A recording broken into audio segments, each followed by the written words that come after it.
It is a common stereotype that the peoples of the Great Eurasian Steppes never produced their own writing. As I will demonstrate here, though, this was not the case.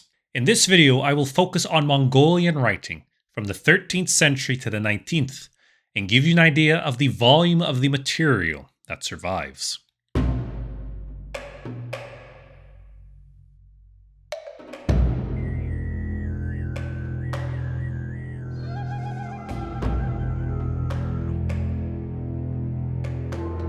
Numerous writing systems have been used for Mongolic and Turkic languages in the steppes, and our earliest examples predate the Mongol Empire by centuries.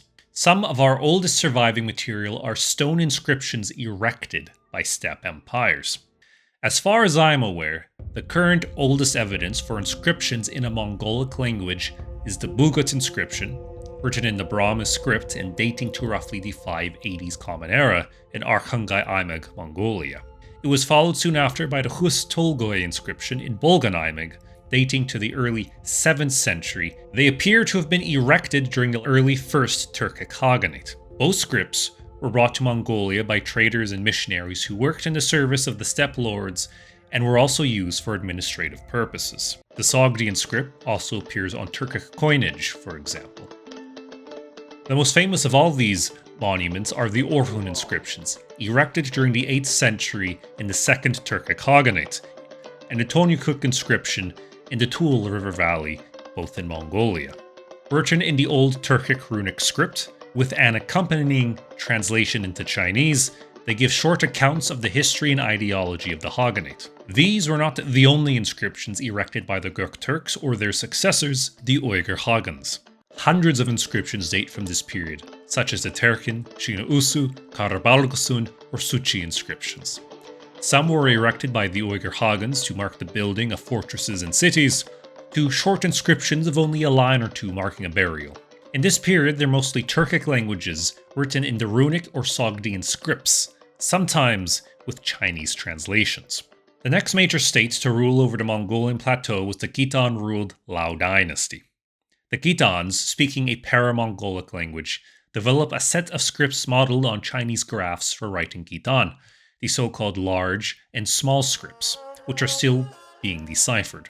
These were official scripts used throughout the Lao dynasty and the succeeding Jurchen-ruled Jin dynasty, which made use of the Khitan scripts until late in the 12th century. The Jurchen, speakers of a Tungusic language ancestral to Manchu, developed their own pair of large and small scripts for their language. Official documents in both dynasties were supposed to be written in these scripts, though today they mostly survive only through select stone inscriptions. One of the most interesting is the Servan Halga inscriptions in Hentai Aimag in Mongolia. Written in the Jurchen script with a matching Chinese translation, they commemorate a Jin victory over the Zubu in eastern Mongolia in 1196. We know from later Mongol imperial sources that Temujin Han partook in this campaign, fighting on the side of the Jurchen against the Tatars. This makes the 1196 campaign the earliest verifiable date in the life of Chinggis Khan. After the collapse of their Khaganate in 840, the Uyghurs had established a series of kingdoms south of the Gobi Desert in the Turfan and Gansu region, today's northwestern China. There they further developed the Sogdian script, writing it vertically instead of horizontally, what is known as the Uyghur alphabet. In the following centuries, the Uyghurs traveled north to the Naiman Khanates along the Altai Mountains in western Mongolia, and there adapted their script for their use in the Naiman court, chiefly for recording tax registers. The Naiman also had a seal in the Uyghur script, which they used to authenticate their documents. Presumably, this was written in the language of the Naiman rulers, but possibly even the Uyghur Turkic dialect itself. We do not know how long the Naiman used it, or how much material they produced. Temujin Han conquered the Naiman over 1204, and the fate of the Naiman registers after the conquest is unrecorded. But we do know the fate of the Uyghur scribes. After the victory, the Mongols captured the scribe Tata Tonga, fleeing with the royal seals of the Naiman. He was brought to Temujin Han and explained to the Khan the purpose of the seals and the uses of record keeping. Temujin saw its value and ordered the Uyghur script to be adapted for the Mongolian language, and for it to be taught to his sons and generals. For this service, Tatatonga and his family were richly rewarded and stayed in high status for generations, and many more Uyghurs quickly flocked to join the newly emerging Mongolian administration.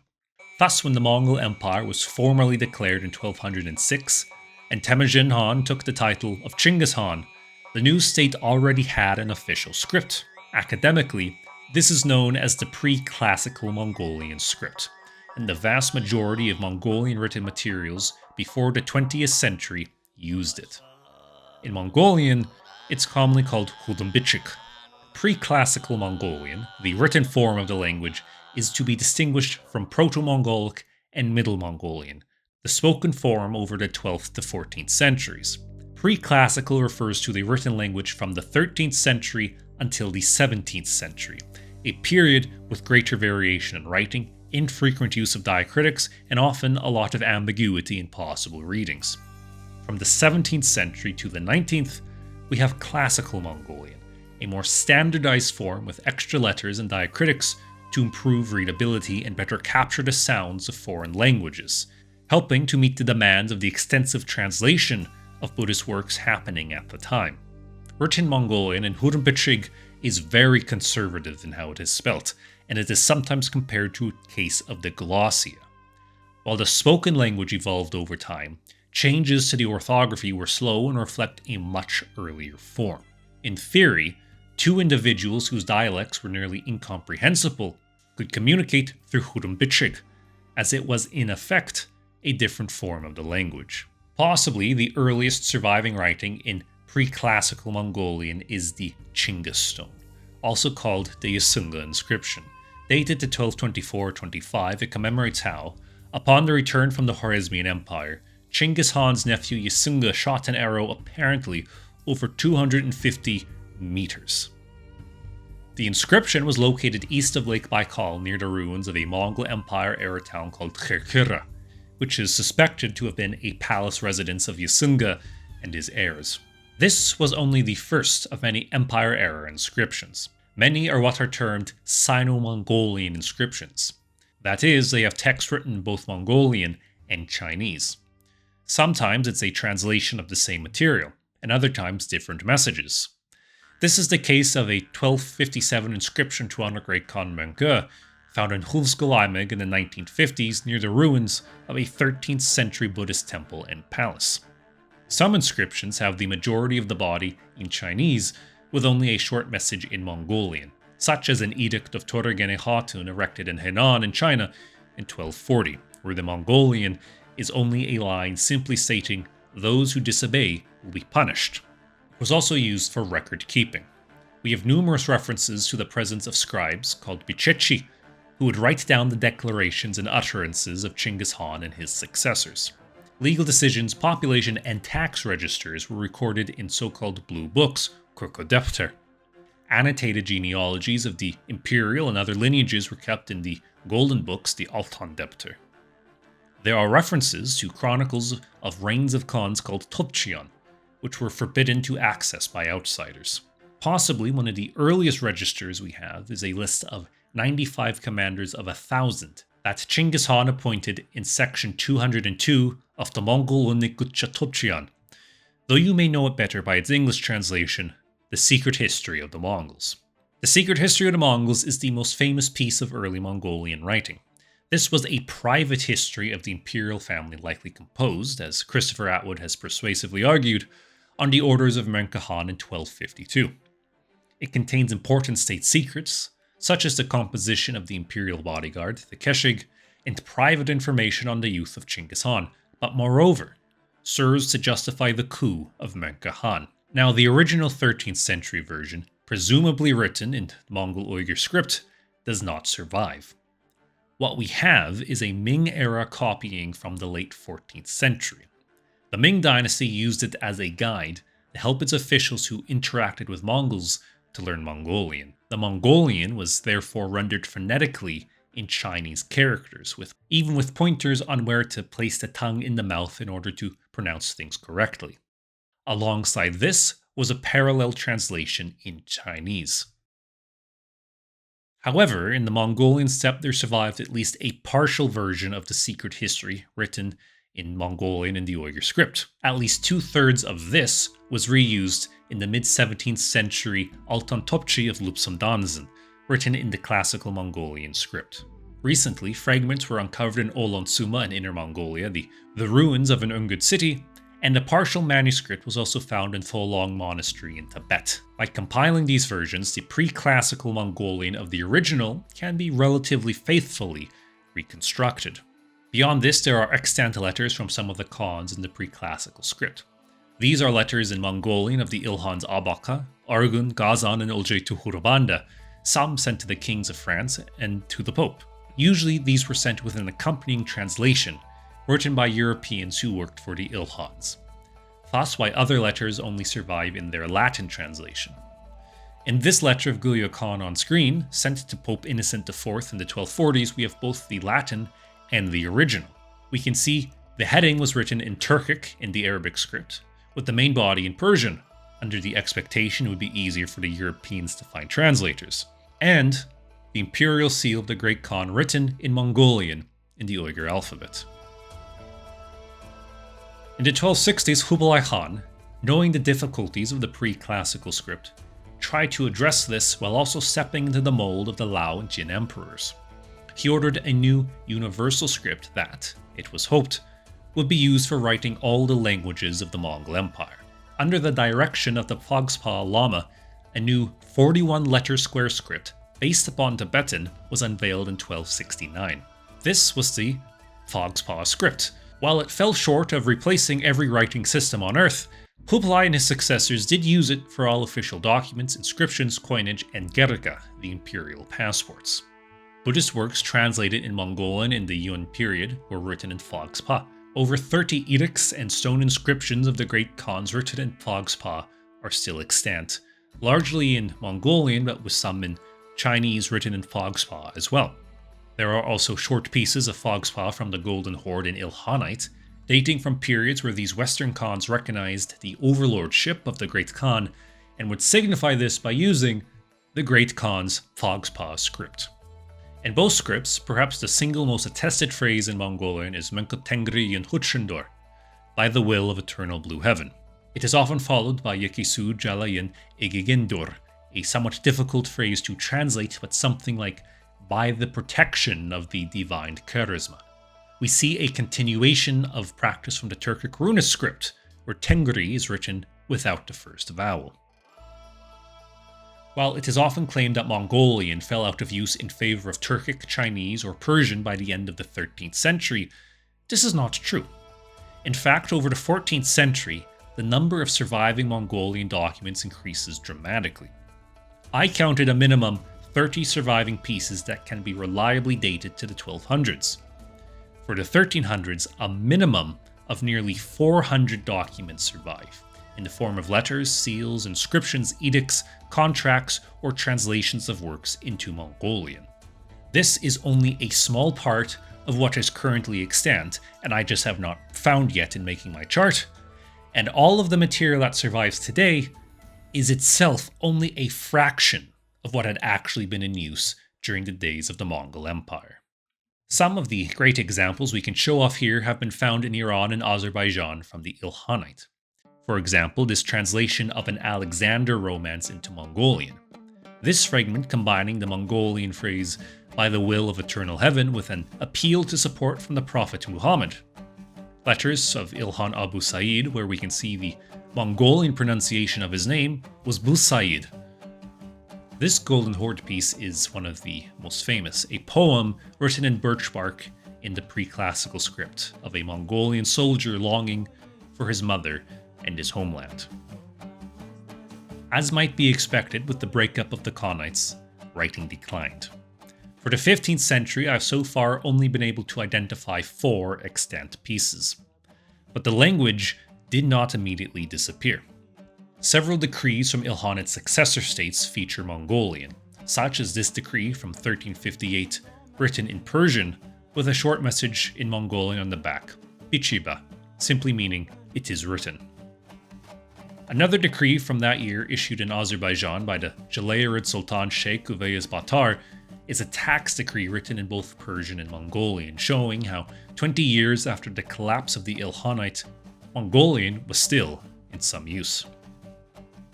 Dating to the 1360s is the Rasilid hexaglot, written in Yemen for the king Alafdal al-Abbas.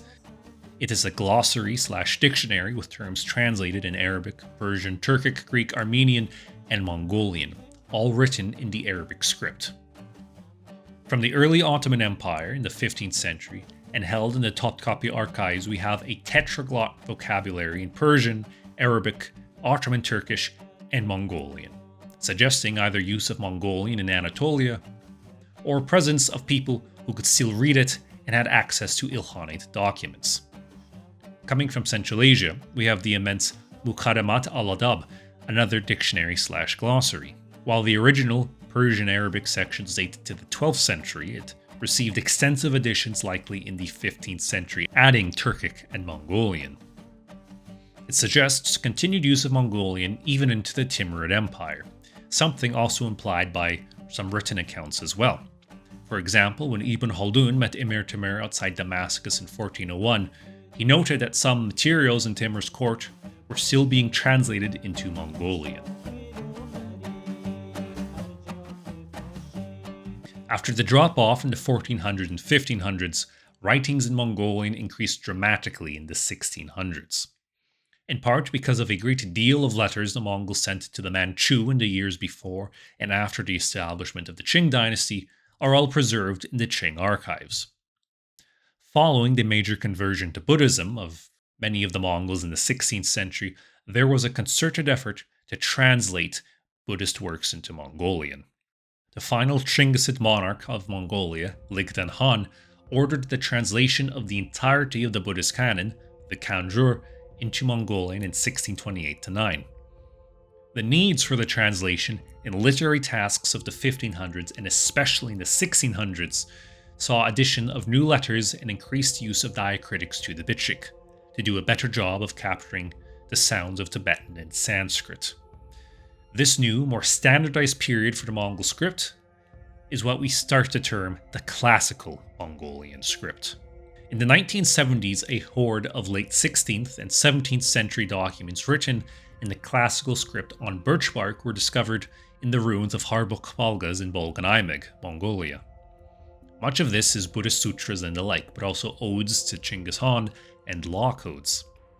While a valuable treasure trove, it is a sad reminder that there was certainly much more than that was just not preserved, the material it was written on disintegrating over time when exposed to the elements.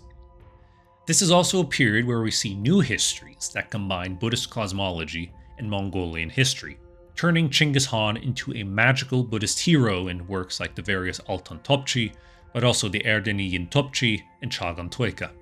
As already stated, some of this work incorporates passages from the secret history of the Mongols, melding it with the magical and Buddhist elements that had developed around the legend of Chinggis Khan in the centuries since his death. In the 1600s, new systems were also developed for writing Mongolian. The Buddhist monk Zanabazar developed the horizontal square script and the Soyombo script, though neither replaced the classical script. The first letter of the Soyombo script, though, was adopted as a sort of emblem for Mongolia and is still actually used on Mongolia's flag. So therefore, when you see its use as a symbol for the Mongol Empire, that's a little anachronistic. The classical script continued to be used, especially among the Khalkha and the Mongols south of the Gobi Desert, but others adapted it to try and reduce the ambiguity in the script. At the end of the 16th century, it became the official writing system for the Manchu language and continued through to the Qing dynasty, who added extra markers and letters to help differentiate the sounds and make it easier to read. Meanwhile, in Mongolia, in 1648, the monk Zaya Pandita developed what's called the clear script, or Todobitchik, that also added extra markers to make reading easier. While the clear script did not make much progress amongst the Khalq Mongols, by the 18th century it had become the favorite script for Oirat, the Junga Khanate, and the Kalmyks. From the first decades of the 1700s alone, we have over 200 letters written in the clear script by the Kalmyk Khans, sent to the Russian Tsars, the Qing dynasty, and in eternal communication. Many are still held in the archives in Kalmykia. A few letters in Oirat Mongolian in the clear script were even sent by the Kazakh Khans to the Qing emperors. The Jungar and Kalmyk Khanites also had their own translations of Buddhist works, wrote biographies, genealogies, and even extensive histories, a rich source body that has generally been underutilized. Thousands of writings in the classical script survive in the former Qing archives and in today's Mongolia's national archives. Correspondence between Mongol princes, the Qing secretariats overseeing Mongolia, between the Buddhist clergy, to hundreds of maps of the Mongolian plateau made during Qing rule with Mongol or Manchu inscriptions. Over the 18th and 19th century, there was a rich tradition of translation of Buddhist works and printing, even as far north as Buryatia. Additionally, this era saw numerous phrasebooks and guides in Manchu, Chinese, and Mongolian produced by the Qing, and Mongolian translations of popular Chinese novels. There are hundreds of Mongolian inscriptions paid for by wealthy Mongols during pilgrimage to Buddhist sites like Wutai-Shan, especially from the late 19th and early 20th century. The 19th century saw new literary heights for the language, with lengthy, complex sentence structures and new historical writing, exemplified by the Kyrkosudar, one of several historical works and novels written by the nobleman Injanashi. Injanashi's rich but difficult writing style is one I got to know personally, translating some of it for a class on classical Mongolian. It would take the entire class to translate a single sentence. During the socialist period in Mongolia, Cyrillic was enforced as the primary writing system. Since democratization in the 1990s, there have been efforts to bring the classical script back into use, with uneven results. The classical script remains in use in southern Mongolia, which forms today the Inner Mongolia Autonomous Region in northern China, though it faces challenges from changing language programs as Beijing places greater emphasis on the speaking and reading of Mandarin at the expense of local languages. Similarly, in the Soviet Union, Kalmyk use of the clear script and Buryat use of the classical script was halted and replaced with Cyrillic. Today in the Russian Federation, use of the scripts and even these languages faces tremendous challenges and unfortunately a very uncertain future. I have been in the process of assembling a list of the surviving materials we have in several Mongolic languages from the 13th century onwards, as well as places to read more about them or to read them directly, either in transcription, translation, or with images of the original materials. And this, I have to emphasize, is only a small sample of the surviving materials. I will try and have this document shared to my Facebook page for download, but you can also email me if you want to read the list for yourself.